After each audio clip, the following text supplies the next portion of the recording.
Today, let us reflect on the topic temptation and sin. Temptations are common and natural. There is no one without temptation. If there is no temptation, there is no birth even.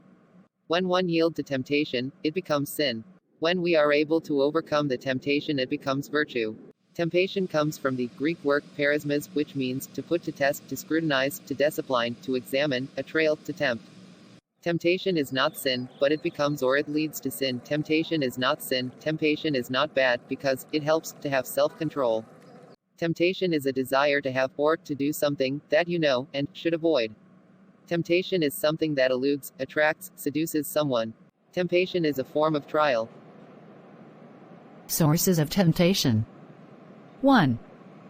Desire is the first source of temptation. It can be either by oneself or by someone else. One's feelings, longings.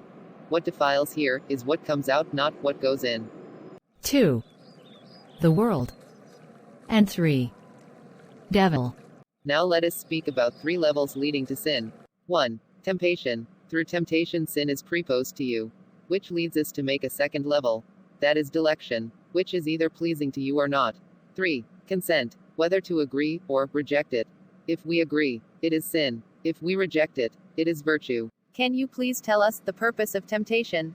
Yes, of course. The purpose of temptation is to undermine God's plan and will. By temptation, we stray away from God's will. We wander away from God's will. We move away from God's will.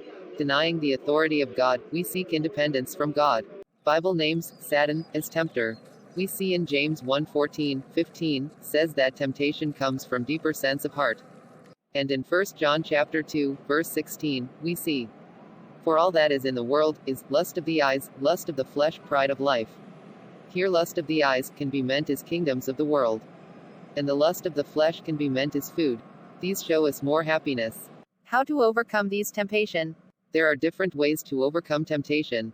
Point 1. Resist and fight back. As it is said in James chapter 4 verse 7, resist the devil and he will flee from you.